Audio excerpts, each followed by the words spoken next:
15-17 বছর ধরে সভ্যতার উত্থান পতনে আমাদের পদশব্দ একটু থামেনি। আমাদের কত সাথীকে আমরা এই ভূপৃষ্ঠের কন্দরে কন্দরে রেখে এসেছি। আমাদের কবরে ভবিষ্যতের গুঞ্জন একদিন মধুমক্ষিকার মতো গুঞ্জন তুলবে। আমরা জানি আমাদের ভয় দেখে শয়তান নিজেই অন্ধকারে পালিয়ে যায়। আমাদের মুখায়বে আগামী উষার উদয়কালের নরম আলো ঝলকানি। আমাদের মিছিল ভয় ও ধ্বংসের মধ্যে বিশ্রাম নেয়নি, নেবে না। আমাদের পতাকায় কালেমা তৈয়বা, আমাদের এই বাণী কাউকে কোনোদিন থামতে দেয়নি, আমরাও থামব না। সম্মানিত উপস্থিতি, মাজলুমের চোখে মুখে আশার আলো, তরুণেরা ভাসছে এক স্বপ্নের সাগরে। কোটি জনতা হৃদয় হয়ে উঠেছে খুশির দোলা। শিশু কিশোরদের মুখে স্বাধীনতার গান। তাওহীদি বন্দরে আজ লাখো নাবিকের ভিড়। এমনই এক সময়ে অনুষ্ঠিত হচ্ছে প্রিয় কাফেলার কেন্দ্রীয় সদস্য সম্মেলন। এই মহতী সম্মেলনে আপনাদের উপস্থিত পেয়ে ধন্য হয়েছে বাংলাদেশ ইসলামী ছাত্র শিবির। অন্তরের অন্তঃস্থল থেকে আপনাদের সবাইকে জানাই অনিশেষ শুভেচ্ছা ও মোবারকবাদ। সুপ্রিয় উপস্থিতি, দীর্ঘ 200 বছরে গোলামীর শিকল ছেড়ে 1947-এ স্বাধীনতা লাভের পর এদেশের মানুষ মুক্তির আশায় বুক বেঁধেছিল। কিন্তু নবগঠিত পাকিস্তান শেষ পর্যন্ত একটি শোষণমুক্ত ইনসাফ ভিত্তিক রাষ্ট্র হিসেবে বিকশিত হতে পারেনি। ফলে মাত্র 2 দশকের ব্যবধানে পাকিস্তান রাষ্ট্রের পতন হয়। 9 মাস রক্তক্ষয়ী যুদ্ধের মধ্য দিয়ে অর্জিত হয় আরেকটি স্বাধীনতা।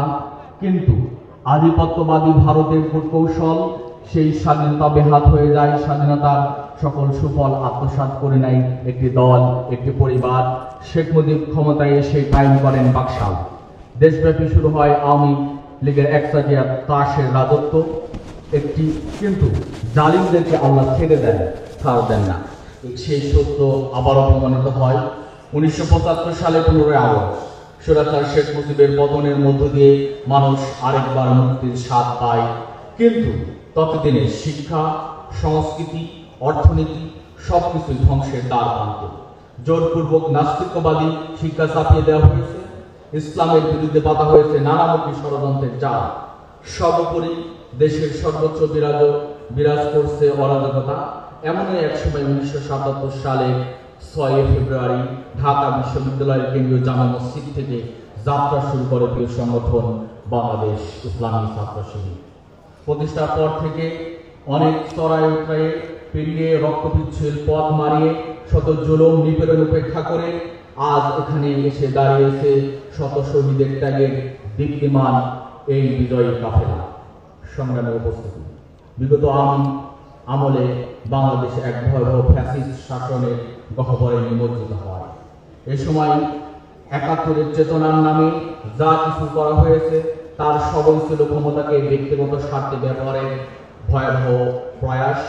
জনগণের আশা আকাঙ্ক্ষাকে পাশ কাটিয়ে শেখ হাসিনা এই সময় যে একচাটিয়া শাসন প্রতিষ্ঠা করে তা মানুষের স্বাধীনতা, গণতান্ত্রিক অধিকার একেবারে সংকুচিত করে দেয়।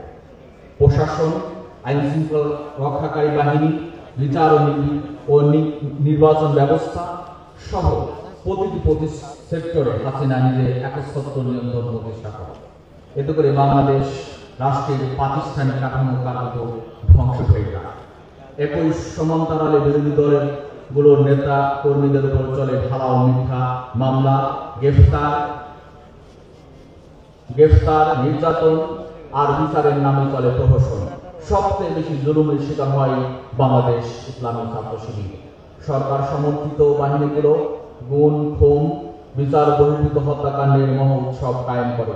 2010 সালে জাতীয় নেতৃবৃন্দকে বিচারিক হত্যাকাণ্ড মঞ্চায়িত করে হাসিনা সরকার নিজের মর্জিমাফিক আন্তর্জাতিক যুদ্ধ অপরাধ ট্রাইব্যুনাল গঠন করে। ভুয়া এবং মুখস্থ সাক্ষ্যের ভিত্তিতে সেখানে অসংখ্য বানোয়াট ভিত্তিহীন যুদ্ধ অপরাধের মামলা সাজানো হয়। প্রতিপক্ষ দমনের এমন প্রাতিষ্ঠানিক উদ্যোগ বাংলাদেশ তো বটেই, পৃথিবীর ইতিহাসে এর বিরল দৃষ্টান্ত। এছাড়া আওয়ামী লীগ ফ্যাসিবাদী আমলের ডিজিটাল নিরাপত্তা আইন সহ বিভিন্ন কালাকানুন বিস্তার লাভ করে। ফলে গণমাধ্যমের স্বাধীনতা, মত প্রকাশের অধিকার, বিরোধী কণ্ঠসহ বর্বর দমন নিপীড়নের শিকার হয় দেশের গণতান্ত্রিক সংস্কৃতি সম্পূর্ণ নস্যাৎ হয়ে যায়। আওয়ামী জাহিলিয়াতের করাল গ্রাসে জনগণের ন্যূনতম গণতান্ত্রিক ও মৌলিক অধিকার বিপন্ন হয়ে পড়ে। এ সময় বিরোধী দলের নেতাকর্মী, আলেম ওলামা, সাংবাদিক, মানবাধিকার কর্মী সহ বিভিন্ন শ্রেণী পেশার মানুষ যে ভয়াবহ নির্যাতনের শিকার হয়, বাংলাদেশের ইতিহাসে অন্ধকার অধ্যায় হিসেবে তা চিরকাল চিহ্নিত হয়ে থাকে। অবশেষে 2024-এ 36শে জুলাই অর্থাৎ 5ই আগস্ট আল্লাহর ইচ্ছায় ছাত্র জনতার অভ্যুত্থানের মধ্য দিয়ে ইতিহাসের ঘৃণ্যতম ফ্যাসিস্ট খুনি হাসিনার পতন ঘটে। আমরা ফিরে পাই বহুল প্রতীক্ষিত আজাদী। আজকের এই সম্মেলন এমন এক সময় অনুষ্ঠিত হচ্ছে যখন গোটা দেশবাসী নতুন একটি রাষ্ট্র গঠনের স্বপ্ন দেখে যাচ্ছে। অন্তর্বর্তীকালীন সরকার জুলাই বিপ্লবের স্পিরিটের আলোকে রাষ্ট্র সংস্কারের মহান দায়িত্ব কাঁধে নিয়ে রাষ্ট্র পরিচালনা করে যাচ্ছে। 16 বছরের ফ্যাসিজম ভেঙে পড়া প্রশাসন, বিচারালয়, শিক্ষা ব্যবস্থা, স্বাস্থ্য খাত, অর্থনীতি সহ সম্পূর্ণ গুরুত্বপূর্ণ সেক্টরগুলো নতুন করে ঢেলে সাজাতে কাজ করছে তারা। এখন প্রয়োজন ছাত্র জনতার আন্তরিক সহযোগিতা। অথচ দুঃখের সাথে বলতে হয় কিছু কুচক্রী মহল এখনো চাঁদাবাজি লুটতরাজ চালিয়ে যাচ্ছে, সাধারণ মানুষদেরকে ভোগান্তির মধ্যে ফেলেছে। আজকের এই সম্মেলন থেকে ব্যর্থহীন কণ্ঠে বলতে চাই, যেভাবে 24-এর গণ অভ্যুত্থান নিয়ে দল বল নির্বিশেষে আমরা সবাই মিলে স্বৈরাচার এর পতন ঘটিয়েছি, ঠিক সেভাবে নতুন রাষ্ট্র নির্মাণে কাঁধে কাঁধ রেখে আমরা অংশ নেব ইনশাআল্লাহ। অন্তর্বর্তীকালীন সরকারের প্রতি উদাত্ত আহ্বান জানাই, এদেশের শিক্ষা ব্যবস্থা এমন সংস্কার করুন যেখানে 90% মুসলমানের দেশ হিসেবে তৌহিদি জনতার আশা আকাঙ্ক্ষার প্রতিফলন ঘটবে। বিপ্লবকে নস্যাৎ করার জন্য যারা নানামুখী ষড়যন্ত্র করছে, প্রশাসন সহ গুরুত্বপূর্ণ সেক্টরগুলোতে ঘাপটি মেরে বসে থাকা মির্জাফরদের ভূমিকা পালন করছে, তাদেরকে শনাক্ত করে আইনের আওতায় নিয়ে আসুন। দেশ 1,500 শহীদের জীবনের বিনিময়ে অর্জিত এই স্বাধীনতা রক্ষার জন্য প্রয়োজনীয় পদক্ষেপ গ্রহণ করুন।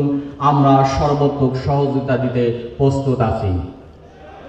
সম্মানিত উপস্থিতি, আজকে যখন আমরা এখানে মুক্ত পরিবেশে সম্মেলন করছি, তখন ফিলিস্তিনের গাজায় হাজারো শিশু ক্ষুধার তাড়নায় ছটফট করছে।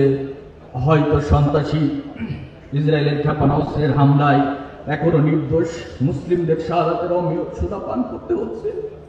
আমরা ধিক্কার জানাই মানবতার দরজায় সেই বিশ্ব মোড়কে যারা ইসরায়েলি সন্ত্রাসীর বর্বর কাণ্ড সচক্ষে দেখে অনুচ্চুক।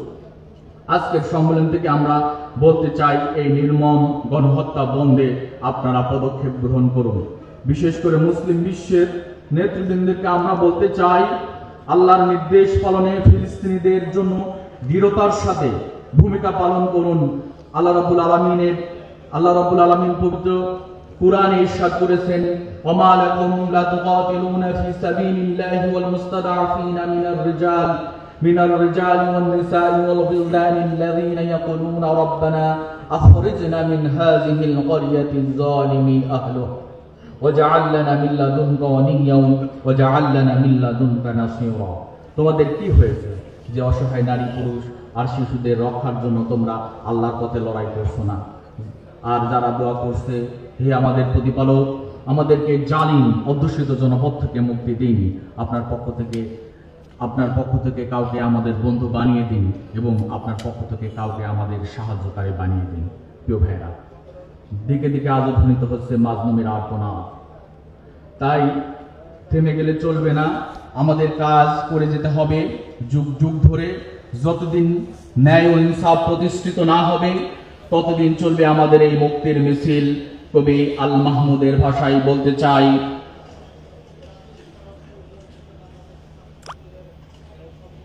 15-17 বছর ধরে সভ্যতার উত্থান পতনে আমাদের পদশব্দ একটু থামেনি।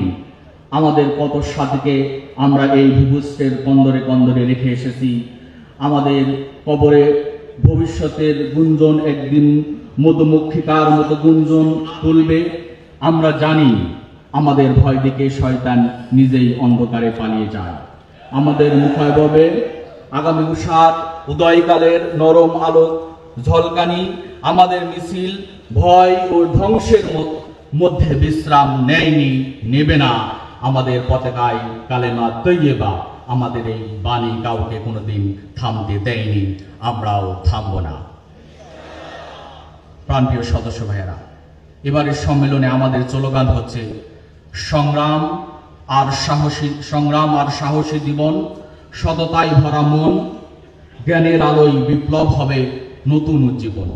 আমরা এই স্লোগানের মাধ্যমে বার্তা দিতে চাই, সংগ্রাম, সাহস, সততা আর জ্ঞানের ভিত্তিতে আগামী দিনে এক পরম কাঙ্ক্ষিত বিপ্লবের পানে আমাদের পথ চলতে হবে।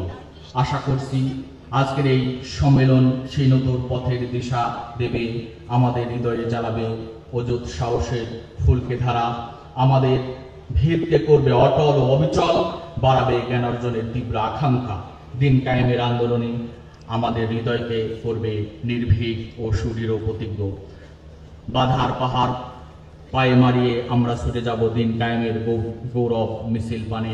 পরিশেষে আজকের সদস্য সম্মেলনে আগত সকল সম্মানিত অতিথিবৃন্দ, প্রাণপ্রিয় সদস্য ভাইদেরকে জানাই অফুরন্ত কৃতজ্ঞতা। আশা করছি আপনাদের আন্তরিক অংশগ্রহণে আজকের এই সদস্য সম্মেলন সফল ও সার্থক হবে।